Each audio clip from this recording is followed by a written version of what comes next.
Last Night of Summer by Alfred Coppel, originally published in Orbit No. 4, September-October 1954. Narrated by Trussel. There were fires burning in the city. With the house dark, the power station was deserted by this time. Tom Henderson could see the fires clearly. They reflected like bonfires against the pall of smoke.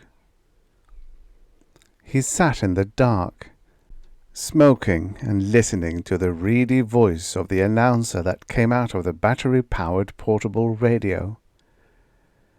Mean temperatures are rising to abnormal heights all over the world.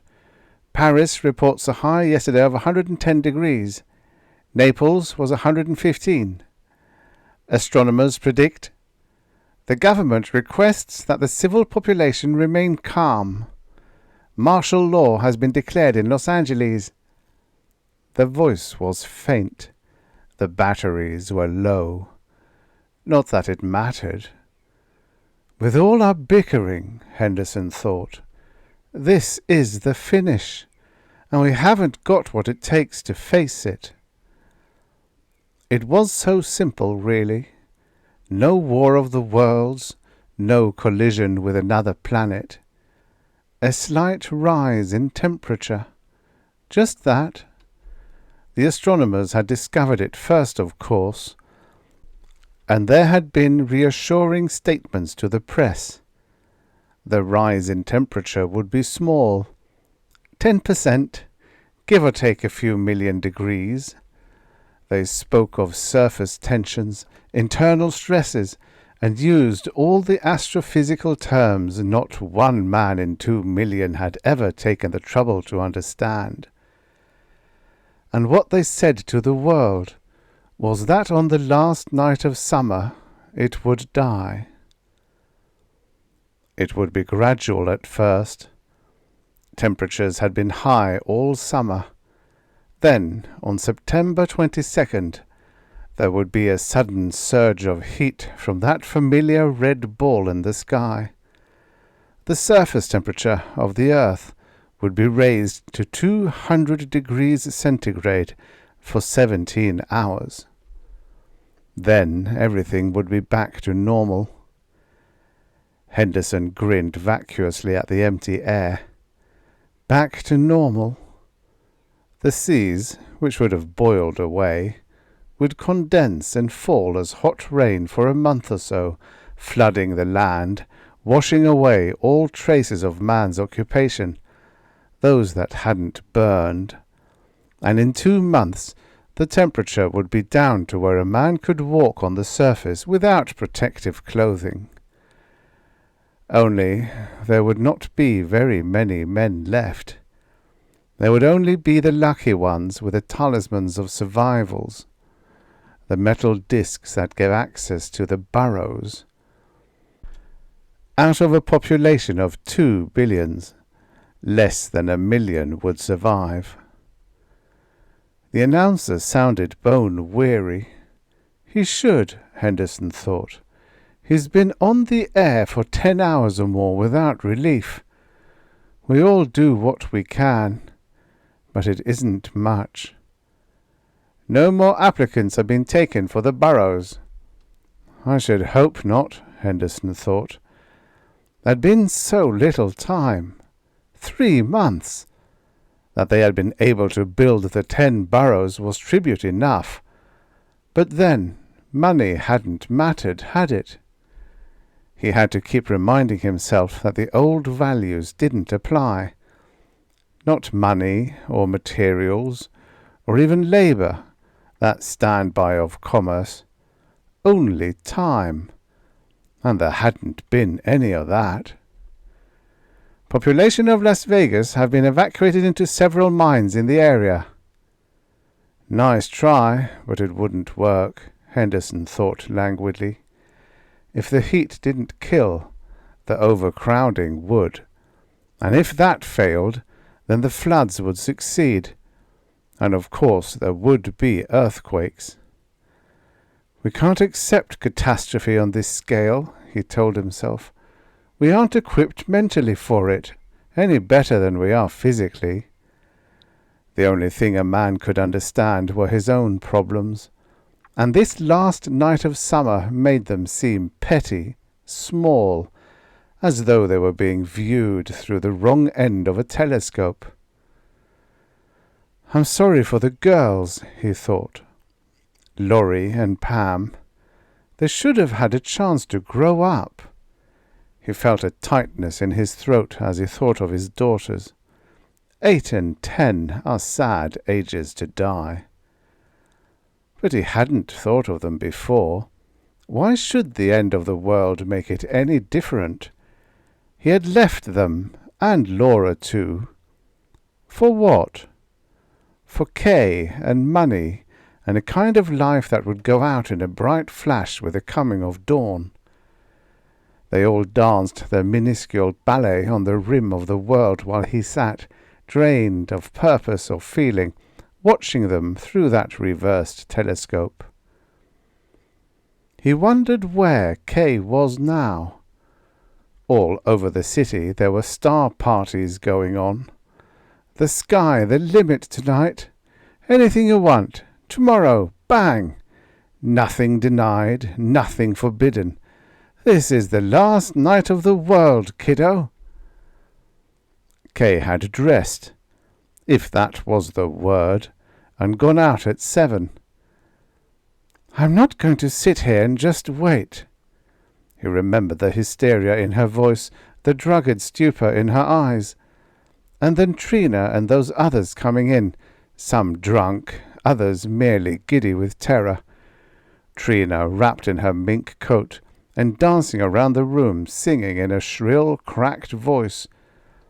And the other girl, Henderson never could remember her name, but he'd remember her now for all the time there was left, naked except for her jewels, diamonds, rubies, emeralds, all glittering and sparkling in the last rays of the swollen sun. And the tears streamed down her cheeks as she begged him to make love to her. It was a nightmare, but it was real. The red sun that slipped into the Pacific was real. The fires and looting in the city were not dreams. This was the way the world was ending. Star parties and murder in the streets, and women dressed in gems, and tears. 1,000,000 gallons of tears. Outside there was the squeal of tires and a crash, then the tinkling of broken glass and silence. A shot came from down the street.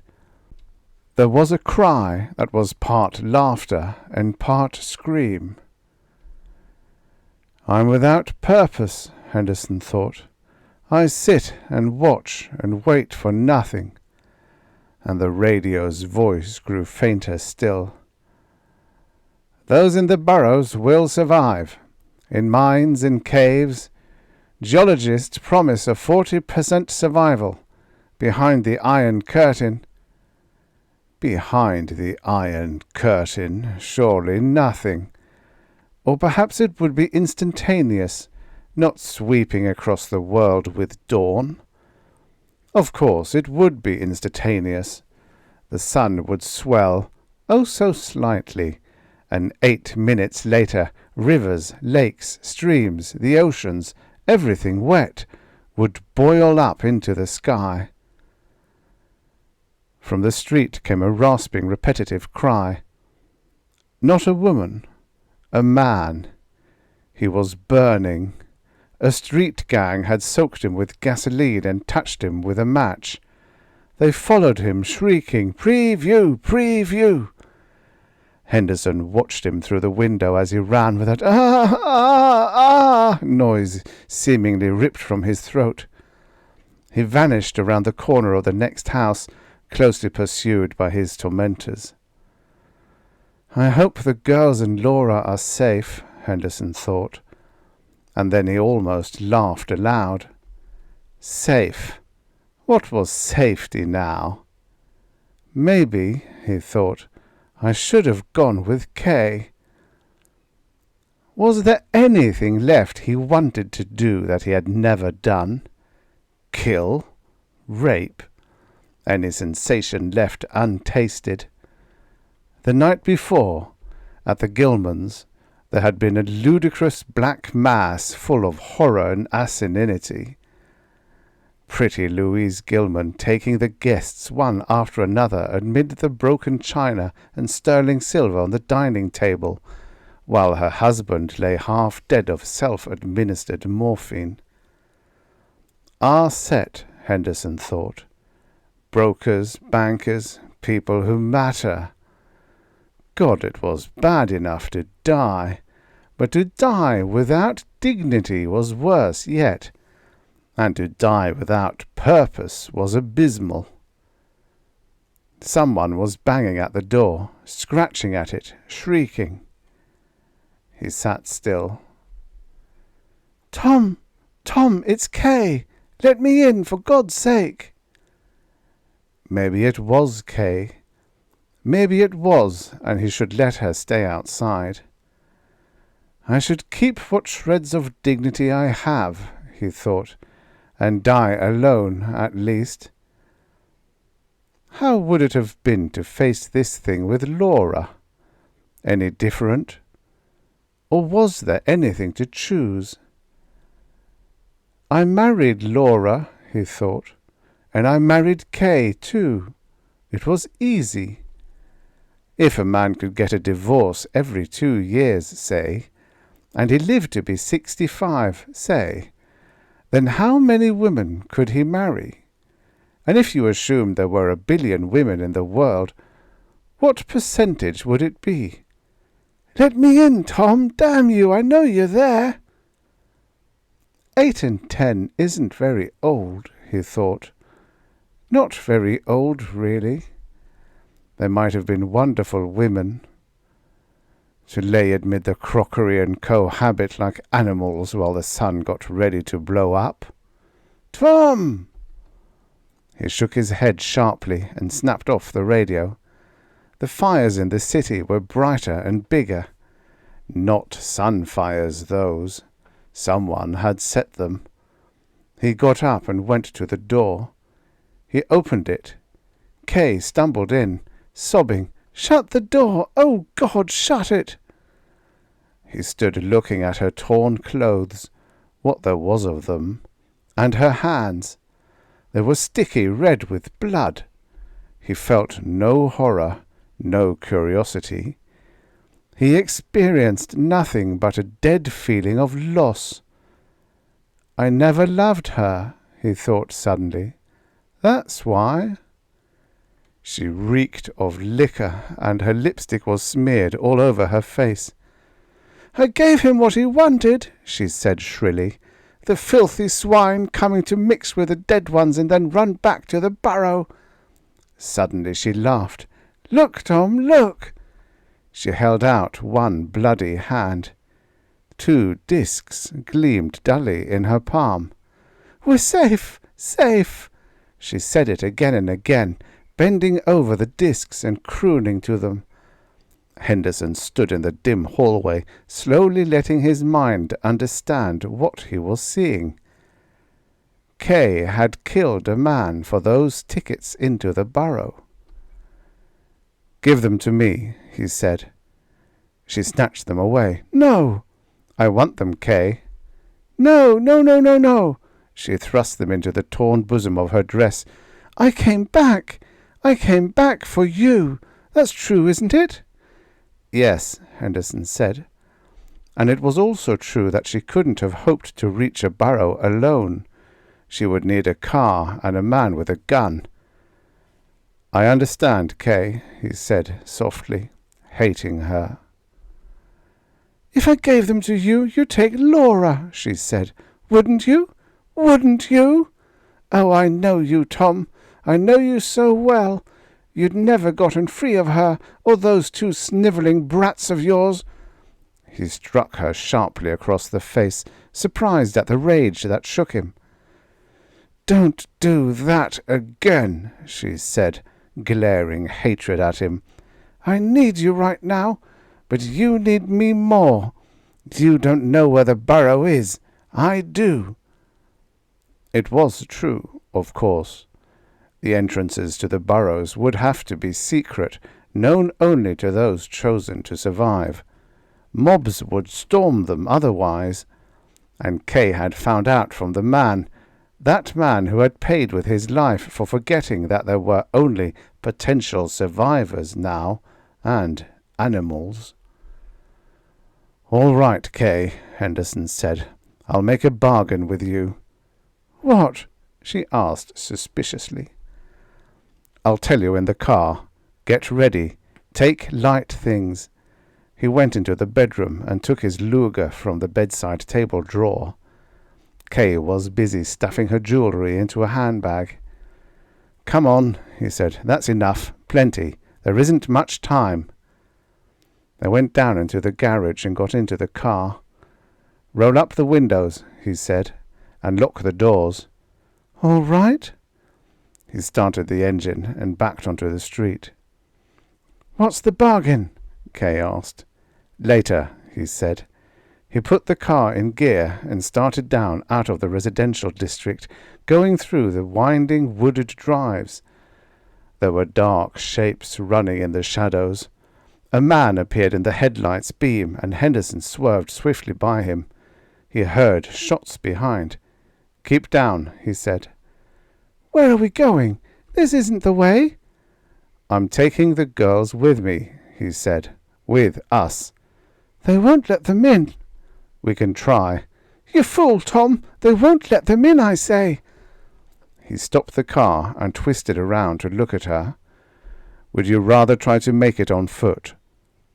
Her face grew ugly with a renaissance of fear. She could see her escape misting away. "All right, but I tell you they won't let them in. No one gets into a burrow without a disc." "We can try." He started the car again, driving fast along the littered streets toward Laura's apartment. At several points the street was blocked with burning debris, and once a gang of men and women almost surrounded them, throwing rocks and bits of wreckage at the car as he backed it around. "You'll get us both killed for nothing," Kay said wildly. Tom Henderson looked at his wife and felt sick for the wasted years. "We'll be all right," he said. He stopped the car in front of Laura's. There were 2 overturned cars on the sidewalk. He unlocked the door and got out, taking the keys with him. "I won't be long," he said. "Say goodbye to Laura for me," Kay said, her eyes glittering. "Yes," he said, "I will." A shadow moved menacingly out of the dark doorway. Without hesitation, Tom Henderson lifted the Luger and fired. The man fell and did not move. "I've just killed a man," Henderson thought. And then, "But what does it matter on the last night of summer?" He shot away the lock and walked swiftly up the dark hallway, up the 2 flights of stairs he remembered so well. At Laura's door he knocked. There was movement within. The door opened slowly. "I've come for the girls," he said. Laura stepped back. "Come in," she said. The scent she wore began to prod memories. His eyes felt unaccountably hot and wet. "There's very little time," he said. Laura's hand was on his in the dark. "You can get them into a burrow?" she asked. And then faintly, "I put them to bed. I didn't know what else to do." He couldn't see her, but he knew how she would look. The close-cropped sandy hair, the eyes the colour of rich chocolates, her so familiar body supple and warm under the wrapper, the smell and taste of her. It didn't matter now. Nothing mattered on this last crazy night of the world. "Get them," he said, "quickly." She did as she was told. Pam and Laurie. He could hear them complaining softly about being awakened in the middle of the night. Soft little bodies with a musty childish odour of sleep and safety. Then Laura was kneeling, holding them against her, each in turn, and he knew the tears must be wet on her cheeks. He thought, "Say goodbye, make it quick. Kiss your children goodbye and watch them go out while you remain alone in the dark that isn't ever going to end. Ah, Laura, Laura." "Take them quickly, Tom," Laura said, and then she pressed herself against him, just for an instant. "I love you, Tom. I never stopped." He lifted Pam into his arms and took Laurie's hand. He didn't trust himself to speak. "Goodbye, Tom," Laura said, and closed the door behind him. "Isn't Mummy coming?" Pam asked sleepily. "Another time, baby," Tom said softly. He took them out to the waiting car and Kay. "They won't take them," she said. "You'll see." "Where is it, Kay?" She remained sullenly silent, and Henderson felt his nerves cracking. "Kay!" "All right." She gave him directions grudgingly, as though she hated to share her survival with him. She wouldn't look at the girls, already asleep in the back of the car. They drove through the city, the looted, tortured city that burned and echoed to the shrill gaiety of star parties, and already stank of death. Twice they were almost struck by careening cars, filled with drunken, naked, insane people, all with a desperate desire to make this last night more vivid than all the others back to the very beginning of time. The headlights illuminated tableaus from some wild inferno as the car swung around through the concrete cemetery the city had become. A woman hung by the ankles, her skirt shrouding her face and upper body, her legs and buttocks flayed. Psalm singers kneeling in the street, not moving as a truck cut a swath through their midst, and the hymn, thin and weak, heard over the moans of the dying. "Rock of ages, cleft for me, let me bide myself in thee."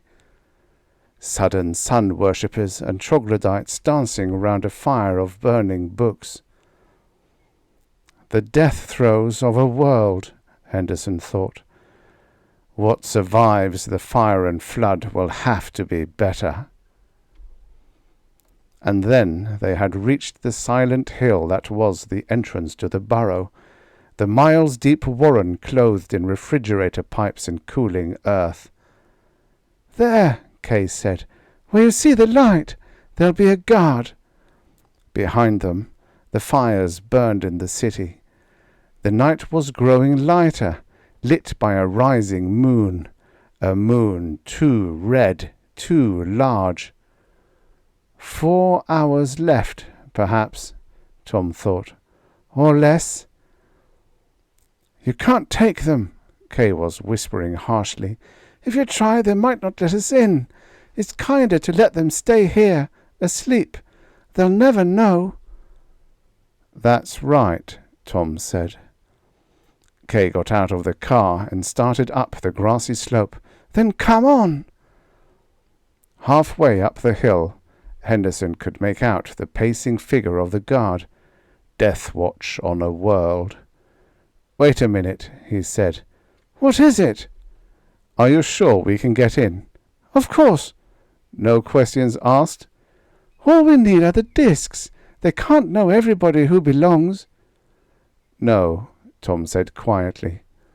"Of course not." He stood looking at Kay under the light of the red moon. "Tom?" He took Kay's hand. "We weren't worth much, were we, Kay?" Her eyes were bright, wide, staring. "You didn't really expect anything else, did you?" "Tom! Tom!" The pistol felt light in his hand. I'm your wife, she said hoarsely. Let's pretend you're not. Let's pretend it's a star party. My God, please, no, no, no! The luger bucked in his hand.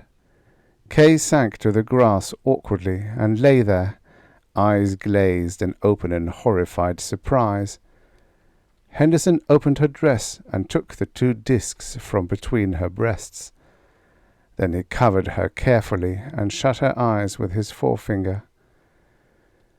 You didn't miss much, Kay, he said, looking down at her. Just more of the same. He went back to the car and woke up the girls. Where are we going now, Daddy? Pam asked. Up there on the hill, dear, where the light is. Carry me?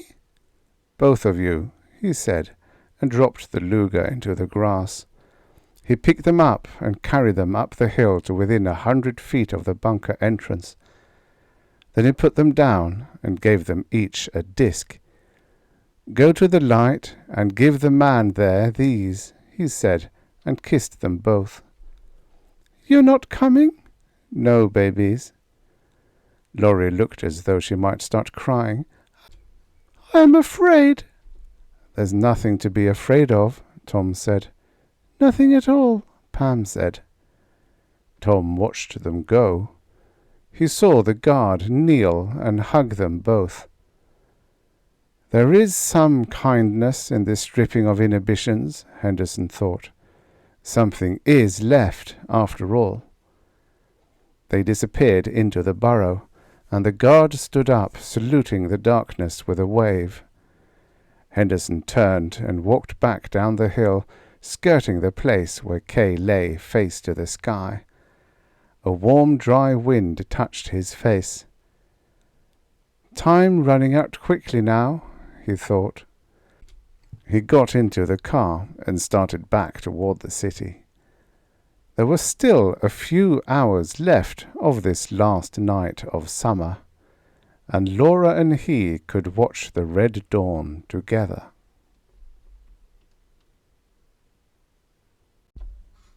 The end. Subscribe for your daily stories of futures past. Before all these stories will be lost in time, like tears in rain.